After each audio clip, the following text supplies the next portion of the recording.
Alors bonjour à tous et bienvenue sur la chaîne Jésus-Christ TV Debunk. Nous allons débunker encore une vidéo de Georges Nama.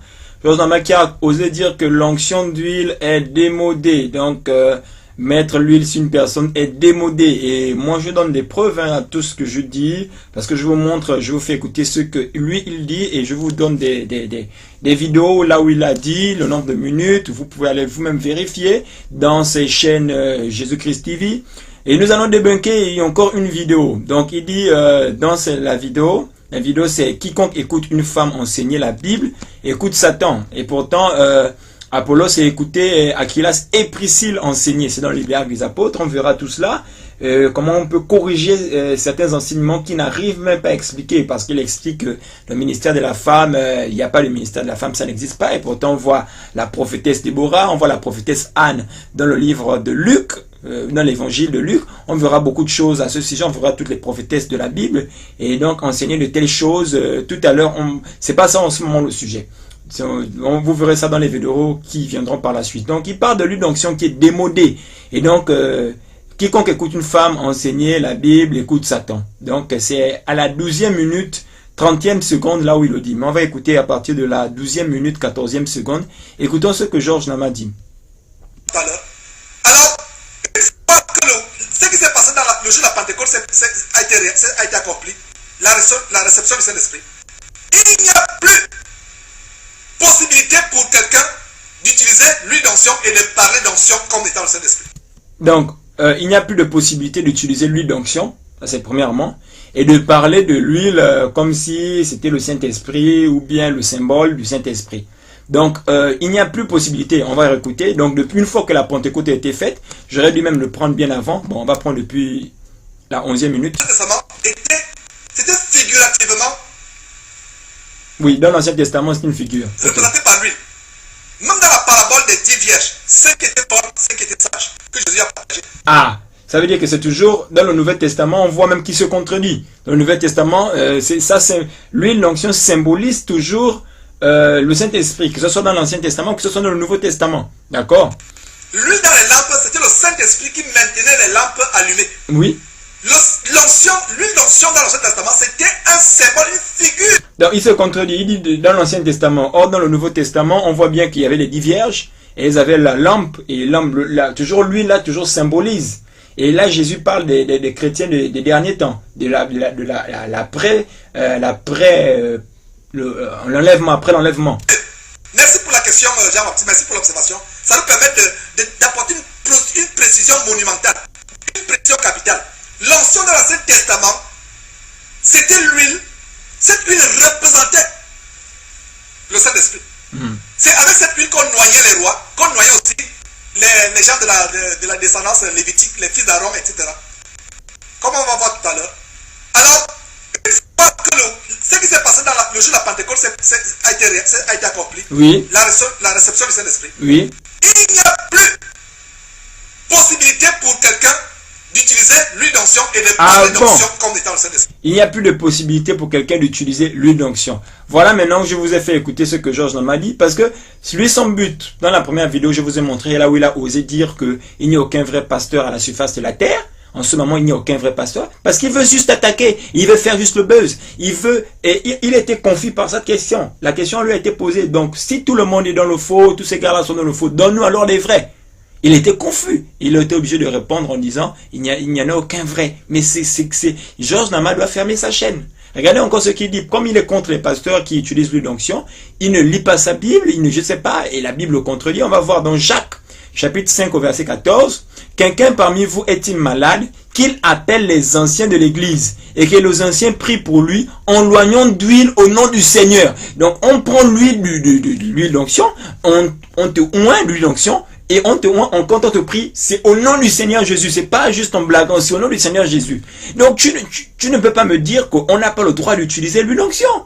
C'est un problème. Et que même si l'apôtre Jacques le dit d'utiliser quand on est malade, c'est pas seulement quand on est malade, parce que même dans l'Ancien Testament, c'était pas seulement quand on était malade, même quand on oignait quelqu'un. Et c'est toujours d'actualité. Ce n'est pas parce que c'est la loi. Jésus, beaucoup de gens ne connaissent pas ce que c'est l'ancienne alliance et la nouvelle alliance. Beaucoup ne savent pas ce qu'ils disent. L'ancienne alliance n'a rien à voir avec l'Ancien Testament, la nouvelle alliance et le Nouveau Testament. L'alliance, il faut comprendre ce que c'est l'alliance. Il y a des choses qu'on retrouve dans l'Ancien Testament, que dans le Nouveau Testament. Dans l'Ancien Testament, il y a des dons spirituels. Dans le Nouveau Testament, il y a aussi les dons spirituels. Mais l'apôtre Paul parle des dons spirituels sur la base de quoi? C'est parce que dans l'Ancien Testament, il y a ça. Il y a toutes ces choses qui reviennent. Que ce soit même Jésus nous recommande d'aller au livre du commencement. Il dit, le commencement, il n'était pas ainsi. Le commencement prédomine tout. Et même dans l'apôtre Paul dit, exhortez-vous par des psaumes. Ça veut dire que les psaumes, c'est pas l'Ancien Testament. Il faut comprendre que l'Ancien Testament, c'était quoi? L'Ancienne Alliance plutôt, c'était la façon dont se faisait le culte. C'était un sacrificateur qui rentrait dans le lieu très saint chaque année pour le péché du peuple. Mais dans la Nouvelle Alliance, c'est tout le monde qui peut rentrer. C'est ce qu'il faut comprendre. C'est pas que l'huile d'onction est démodée parce qu'on n'en parle plus. Et beaucoup de personnes ont confus cela, ils sont confus à ce niveau et pensent que l'Ancien Testament, c'est l'Ancienne Alliance. Mais alors brûlez votre Ancien Testament. Brûlez alors et lisez seulement le Nouveau Testament.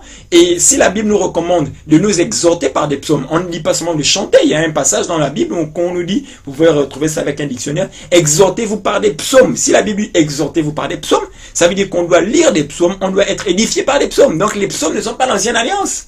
Il y a beaucoup de choses qui sont dites dans les psaumes qui sont des vérités éternelles.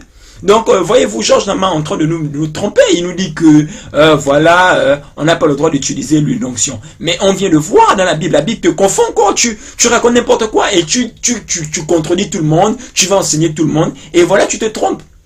Et tu vas peut-être être rusé en te disant, je me répands. Mais les autres pasteurs, ils ne peuvent pas se repentir aussi. Parce que si eux, ils se trompent sur un sujet, toi, tu dis que ce sont des faux. Maintenant, toi, tu te trompes. Et là, tu vas dire quoi? Tu vas te repentir et j'attends d'abord, si tu te repens, si tu es réellement humble, est-ce que tu vas véritablement te repentir? Parce que j'attends ton commentaire. Soit tu fais une vidéo, soit tu fais un commentaire.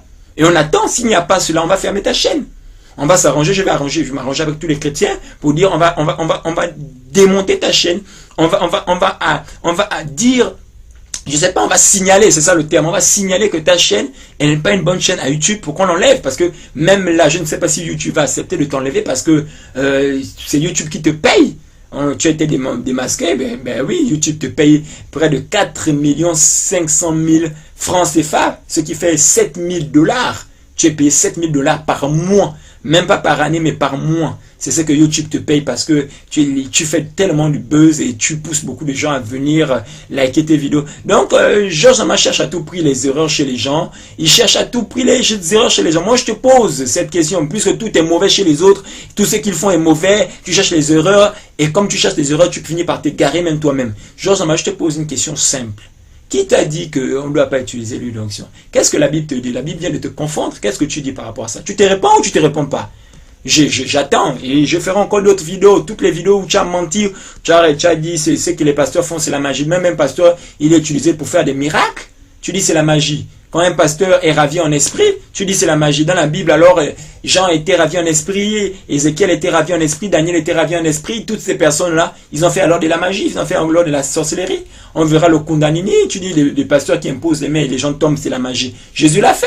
Jésus l'a fait, on verra tous ces versets par la suite, on verra qui l'a fait, qui a imposé, même Paul, il a utilisé son mouchoir pour guérir les malades, on verra tout cela, même Jésus, il a dit, quand les gens sont venus l'arrêter, il a dit, qui cherchez-vous? Ces personnes-là sont tombées. Pourquoi ils sont tombés? C'était le Kundalini, Jésus donc était magicien, on verra toutes ces vidéos une à une, mais on va aller étape par étape. Donc Georges Nama, moi j'attends que tu te répondes, si tu ne veux pas te répondre, on va tous signaler ta chaîne à YouTube.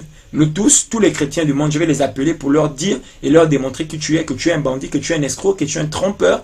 Et d'ailleurs que tu es un voleur parce que tu traites tout le monde de voleur, ceux qui vendent des livres chrétiens, mais toi YouTube te paye. Parce que je viens cliquer ta vidéo, tu reçois de l'argent, YouTube te paye. Tu as été démonté. Et je démontrerai cela, je montrerai cela aussi par la vidéo, j'utiliserai la vidéo de ce monsieur qui t'a démonté et que les gens viennent insulter. Merci d'avoir regardé cette vidéo et lisez et écoutez la suite.